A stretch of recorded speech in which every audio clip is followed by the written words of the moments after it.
नमस्कार, आप देख रहे हैं इंडिया टीवी। आपके साथ मैं हूं मीनाक्षी जोशी। वक्त हो गया है राजधर्म का। पंजाब और हरियाणा के शंभू बॉर्डर पर घमासान मचा है। पंजाब के आंदोलनकारी किसान दिल्ली कूच करना चाहते हैं। वो पिछली बार की तरह ही दिल्ली आना चाहते हैं ताकि अपनी मांगों को मनवाने के लिए राजधानी दिल्ली की नाकेबंदी कर सकें, अपनी शर्तों पर सरकार को झुका सकें। लेकिन इस बार पंजाब और दिल्ली के बीच हरियाणा दीवार बनकर खड़ा है। किसानों को दिल्ली तो दूर हरियाणा में एंट्री के लिए किलेबंदी कर दी गई है। शंभू बॉर्डर पर किसान और पुलिस सामने सामने हैं। किसान भी दिल्ली कूच के लिए पूरी तैयारी करके आए हैं। किसान मॉडिफाइड मशीनरीज के साथ इस बार पुलिस को चुनौती दे रहे हैं। दिल्ली कूच के रास्ते में आने वाली हर बाधा को दूर करने के लिए साजो सामान लेकर आए हैं, चाहे वो बुलेट प्रूफ पोकलेन हो या बख्तरबंद जेसीबी हो। आपको हर एक तस्वीर मैं दिखाऊंगी, लेकिन सबसे पहले इस वक्त का अपडेट आपको दे दें। इस वक्त शंभू बॉर्डर पर भारी टेंशन है। पंजाब हरियाणा बॉर्डर पर जबरदस्त हंगामा मचा हुआ है। आंदोलनकारी किसान और पुलिस आमने सामने हैं। आंदोलनकारियों को रोकने के लिए पुलिस ने एक बार फिर आंसू गैस का इस्तेमाल किया है, जिसके बाद शंभू बॉर्डर पर अफरा तफरी का माहौल है। हरियाणा पुलिस लगातार आंसू गैस के गोले दाग रही है और ड्रोन की मदद से आंसू गैस के गोले गिराए जा रहे हैं। ये तस्वीर आप देखें, इसकी आवाज आप सुने।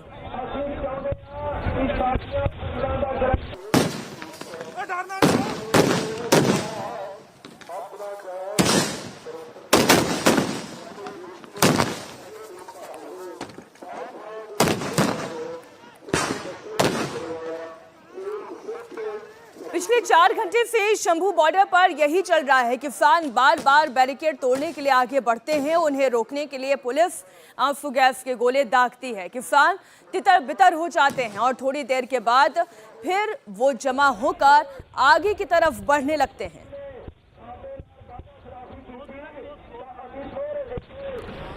आप जरा ये तस्वीर देखें, धुएं का गुबार सा जो नजर आ रहा है वो टीयर गैस है।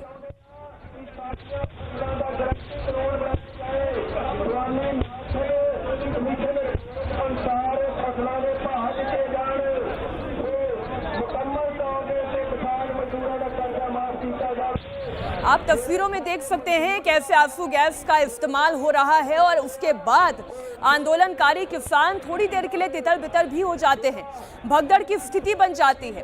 पुलिस की प्राथमिकता यह है कि आंदोलनकारियों को पहले तितर बितर किया जाए, उन्हें एक साथ बैरिकेडिंग की तरफ आगे बढ़ने से रोका जाए और इसके लिए सुरक्षाकर्मी बीच बीच में आंसू गैस का इस्तेमाल भी कर रहे हैं, और बल्कि बीच बीच में नहीं, लगातार कर रहे हैं।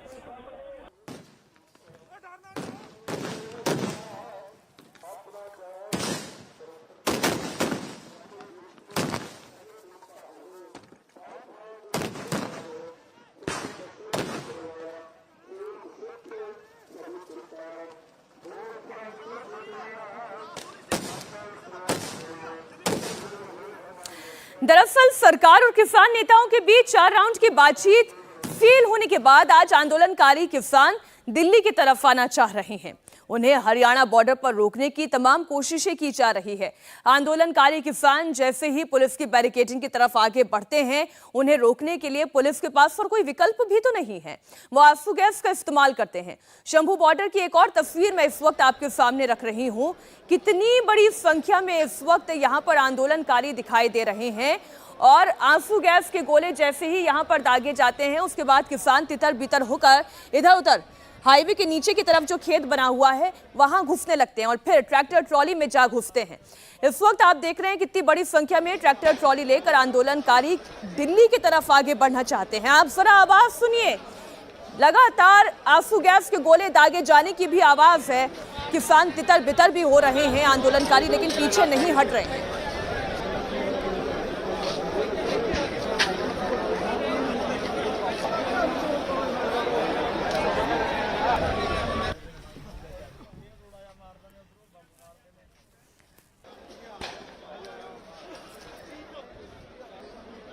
बॉर्डर पर एक बार फिर से शेलिंग जो है वो शुरू हो चुकी है। आप तस्वीरें देख सकते हैं, ये आप देख सकते हैं यहाँ पे तस्वीरें। एक बार फिर से यहाँ पर टीयर गैस से चलने शुरू हो चुके हैं। लगातार यहाँ पर टीयर गैस चल रहे हैं। ये तस्वीरें इस वक्त आप शंभू बॉर्डर से देख रहे हैं। ये देख सकते हैं काफी तेज आवाज के साथ यहाँ पर ड्रोन भी अपनी मूवमेंट यहाँ पर ले रहा है। आप तस्वीरें देखिए, काफी तेज आवाज के साथ एक के बाद एक टीयर गैस यहाँ पर सुरक्षा कर्मियों द्वारा छोड़े जा रहे हैं। ये आप तस्वीरें देख सकते हैं। इस वक्त यहाँ पर लगातार जो है शैलिंग जो है यहाँ पर हो रही है। एक के बाद एक टीयर गैस यहाँ पर छोड़े जा रहे हैं। जैसे ही भीड़ थोड़ा आगे बढ़ने की कोशिश करती है, तुरंत सुरक्षाकर्मी जो हरकत में आते हैं। सामने आप देख सकते हैं कि किस तरह से यहाँ पर पूरा एकदम से ये कहें तो युद्ध का मैदान एक तरह से बना हुआ है। आप सामने तस्वीरें देख रहे हैं, काफी तेज यहाँ पर शैलिंग जो है इस वक्त की जा रही है भीड़ को तितर बितर करने के लिए। जैसे ही कुछ युवा आगे बढ़ते हैं, उसके बाद टीयर गैस के गोले जो हैं वो दागे जाते हैं। और अब ये तस्वीरें आप शंभू बॉर्डर से इस वक्त देख रहे हैं।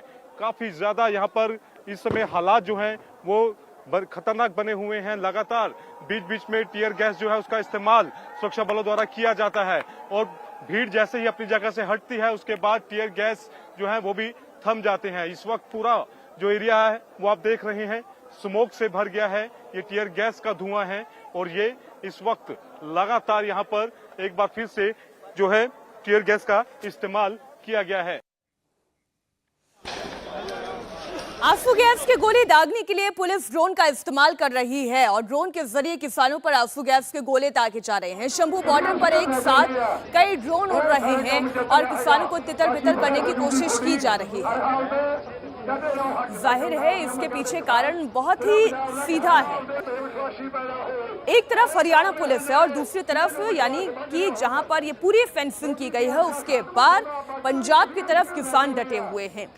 वहां तक तो पुलिस नहीं जा सकती, लेकिन हाँ वहां से यानी कि बैरिकेडिंग के पास से भीड़ को तितर बितर करने के लिए आंसू गैस के गोलों का इस्तेमाल जरूर हो रहा है और उसके लिए ड्रोन का सहारा लिया जा रहा है। हरियाणा पुलिस किसानों पर ड्रोन के जरिए टीयर गैस छोड़ रही है तो वहीं आंदोलनकारी भी ड्रोन के खिलाफ मुकम्मल तैयारी करके आए हैं। वो ड्रोन के खिलाफ पतंगों और गुलेल का इस्तेमाल कर रहे हैं। ये देखिए, ये एक ड्रोन आपको दिखाई दे रहा है और वहीं पास में एक पतंग उड़ाई जा रही है। इसका मकसद ये है कि इसकी धागों में उलझकर इस ड्रोन को नीचे गिराया जा सके और ड्रोन को गिराने के लिए ही किसान ये पतंग उड़ा रहे हैं। पुलिस के ड्रोन के पास ही पहुंचते ही हरियाणा पुलिस अपने ड्रोन को हालांकि वापस बुला ले रही है, लेकिन ये सब कुछ कैसे हो रहा है, हमारे संवाददाता पुनीत वहीं ग्राउंड जीरो पर मौजूद हैं, उनकी रिपोर्ट देखिए। ड्रोन यहाँ पर उड़ रहा है और दूसरी तरफ किसान अपनी पतंग उड़ा रहे हैं। आप तस्वीरें देख सकते हैं कि पतंग से ड्रोन को कैसे गिराया जाए, ये उसकी तस्वीर इस वक्त हम आपको दिखा रहे हैं यहाँ पे कि एक तरफ किसान जो हैं वो पतंग उड़ा रहे हैं और दूसरी तरफ जो सुरक्षा कर्मी हैं वो ड्रोन जो है उनके द्वारा उड़ाया जा रहा है। इस वक्त आप तस्वीरें देख रहे हैं, 3 ड्रोन जो हैं यहाँ पर उड़ाए जा रहे हैं और दूसरी तरफ 3 पतंगे जो हैं वो यहाँ पर उड़ाई जा रही हैं। हालांकि अब ड्रोन जो है उनको धीरे धीरे वापस जो है वहां से ले लिया गया है। आप देख सकते हैं कि सुरक्षा कर्मियों ने अपनी तरफ उसको खींच लिया है ड्रोन्स को, लेकिन अभी यहाँ पर जब ड्रोन उड़े तो तुरंत जो किसान हरकत में आए और उन्होंने पतंगे जो थी वो उड़ानी शुरू कर दी। ये आप तस्वीरें इस वक्त आप शंभू बॉर्डर पर देख रहे हैं। सुबह के समय यहाँ पर थोड़ी आंसू गैस और टीयर गैस की जो फायरिंग जरूर हुई थी, लेकिन अभी फिलहाल यहाँ पर दोनों तरफ से जो है वो शांति बनी हुई है। ये शांति अभी बनी हुई है, लेकिन ये कितनी देर तक बनी रहेगी इसका कोई ठिकाना नहीं है। पुलिस के ड्रोन के लिए सिर्फ पतंग ही नहीं बल्कि आंदोलनकारी गुलेल लेकर आए हैं और वो खुद अपने हाथों में ये गुलेल दिखा भी रहे हैं। तैयारी हमारी ये है, कोई ऐसा हमारे पास हथियार नहीं है, ये पतंग है जो उड़ाते हैं। डोर भी कोई चाइना वाली नहीं, कॉटन मांझा जो आता है वही इंडियन मेड है, इंडियन मेड है। बाकी ऐसे अगर हमारे ऊपर किसी के सिर के ऊपर फेंकते हैं, वो रोकने की एक तो बात होती है, अभी रोकने के लिए कर रहे हैं, वो रोकने वाला काम नहीं, वो मारने वाला काम कर रहे हैं। हम क्या करते हैं, हमारे पास क्या है, गलेल है, ये किस काम आती है? हमारे खेतों में जब सूरजमुखी होती है ना, फसल होती है, उसको खाने के लिए तोते वगैरह आते हैं, उसको भगाने के लिए होती है। ये वही है, हम वही चीज यूज में ला रहे हैं जो हमारे खेतों में मतलब काम आ रही है वही चीज। बस फिर वही 5 की पतंग से 5 लाख का गिराया जाएगा। बिल्कुल बिल्कुल गिराया जाएगा। कई बात ऐसे अब 5 रुपए से भी आज काम ना हो जाए, भी 1 घंटे से ही मतलब काम हो जाए। तो जरा सोचिए ना, यहाँ पर कोई खेती है ना सूरजमुखी के फूल हैं यहाँ पर, लेकिन वो 5 रुपए की गुलेल है और उसी से इन ड्रोन पर निशाना लगाया जा रहा है। किसान नेताओं का दावा यह है कि उनका ये प्रोटेस्ट पीसफुल है। क्या आपको ये पीसफुल लगता है? क्या वाकई में आपको ये लगता है कि शांतिपूर्ण तरीके से किसान दिल्ली जाना चाहते हैं? किसानों के सो कॉल्ड पीसफुल मार्च की एक एक तस्वीर आपको दिखाऊंगी और आप इन तस्वीरों को देखकर खुद ही तय करिएगा, मैं कुछ नहीं कहती, आप खुद तय करिएगा कि क्या किसान वाकई में शांतिपूर्ण मार्च करना चाहते हैं। 18 फरवरी को चौथे राउंड की बातचीत फेल हुई थी और इसके बाद किसानों ने दिल्ली मार्च का फैसला लिया था। तो सवाल ये उठता है कि क्या 3 दिनों में इतनी बड़ी तैयारी कर ली जाती है? क्या ट्रैक्टर्स मॉडिफाई हो जाते हैं? क्या बड़ी बड़ी जेसीबी मशीन्स बुलेट प्रूफ बन जाती है? क्या पोकलेन मशीन्स आ जाती हैं? और क्या ये सारी चीजें केवल 3 दिन में हो सकती थी? किसान नेताओं ने तैयारी ऐसे की है जैसे लग रहा है कि वो जंग के मैदान में हो। प्रदर्शनकारी किसान अपने साथ बैरिकेड तोड़ने के लिए पोकलेन मशीन लेकर आए, जेसीबी मशीन है, मॉडिफाइड ट्रैक्टर है। इतना ही नहीं, मिट्टी से भर भर कर ट्रैक्टर ट्रॉलीज आई हैं, आंसू गैस से बचने के लिए गैस मास्क हैं, ड्रोन को गिराने के लिए छड़िए पतंगे हैं, तो सेफ्टी शील्ड भी है। बड़े बड़े लोहे की ये सेफ्टी शील्ड है जिसके आड़ में पत्थरबाजी भी हो रही है। प्रदर्शनकारियों का सिर्फ एक ही मकसद है। एक तस्वीर हमने आपको दिखाई थी, याद है, अभी कुछ दिन पहले की बात है, जब इन्हीं किसानों की आड़ में कुछ प्रदर्शनकारी बड़े बड़े पत्थर चला रहे थे। तो क्या वाकई में इन बड़ी बड़ी शील्ड्स का सहारा केवल टीयर गैस से बचने के लिए है, केवल लाठी से बचने के लिए, या फिर इसके आड़ में पत्थरबाजी करने के लिए भी है? किसी भी तरीके से पुलिस का ये बैरिकेड तोड़कर हरियाणा में घुसना चाहते हैं और फिर दिल्ली की तरफ कूच करना चाहते हैं। किसानों के इस सो कॉल्ड पीसफुल मार्च के लिए कैसी तैयारी की है, इसका अंदाजा आप टैंक नुमा पोकलेन मशीन को देखकर लगाएं। पोकलेन मशीन तो आपने पहले भी कई बार देखी होगी, खास तौर पर जहां पर सड़कों का निर्माण किया जाता है, जहां पर गहरी गहरी खुदाई की जाती है। लेकिन किसान आंदोलन में आज जो पोकलेन मशीन आपको दिख रही है, ये कोई आम पोकलेन मशीन नहीं है, बल्कि उसे ऐसे तैयार किया गया है जैसे कोई जंग लड़ने जा रहे हैं। इसे बुलेट प्रूफ बनाया गया है। पोकलेन ऑपरेटर के लिए बाकायदा एक केबिन तैयार किया गया है, यानी कि जो शीशे का केबिन जहां पर ड्राइवर बैठता है, उसके ऊपर लोहे की चादरों का भी एक केबिन तैयार किया गया है। मतलब ये कि पोकलेन मशीनों को इस तरीके से मॉडिफाई किया गया है जिससे ना तो आंसू गैस के गोलों का असर हो और ना फिर इन गोलियों का। इसका मतलब तो यही है कि ये तैयारी केवल 3 दिन की नहीं थी, बल्कि लंबे समय से इसकी तैयारी की जा रही थी। अब सवाल ये उठता है कि अगर पीसफुल मार्च करना ही है तो फिर उसमें पोकलेन मशीन का काम क्या है? अगर आप लाना भी चाहते हैं तो फिर इसे मॉडिफाई करने की जरूरत क्या है? मॉडिफाई क्यों किया गया है, उसके पीछे का कारण आपको समझाती हूं। शंभू बॉर्डर पर इस वक्त 2 मॉडिफाइड पोकलेन मशीनें हैं। एक मशीन तरनतारन का किसान मेजर सिंह लेकर आए हैं, दूसरी पोकलेन मशीन अंबाला के किसान नवदीप जलबेड़ा लेकर आए हैं।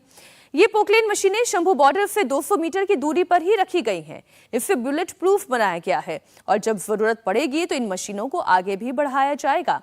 पोकलेन मशीनों को मॉडिफाई किया गया है, इसे बुलेट प्रूफ बनाया गया ताकि पुलिस की गोली का असर भी इन पर ना हो और ये टैंक की तरह अपना पूरा रास्ता सफा चट करते हुए, क्लियर करते हुए आगे निकले। अब इसका अंदाजा आप ऐसे भी लगा सकते हैं, इससे सिर्फ बैरिकेडिंग को ही तोड़ा नहीं जा सकता, बल्कि अगर सामने पुलिस वाले या सुरक्षा बल के जवान आ जाएं तो उन्हें भी रौंदा जा सकता है। मतलब ये कि वो भले ही शांतिपूर्ण मार्च की बात कर रहे हैं, लेकिन जिस तरीके की तैयारियां की गई हैं वो कुछ और ही इशारा कर रही हैं।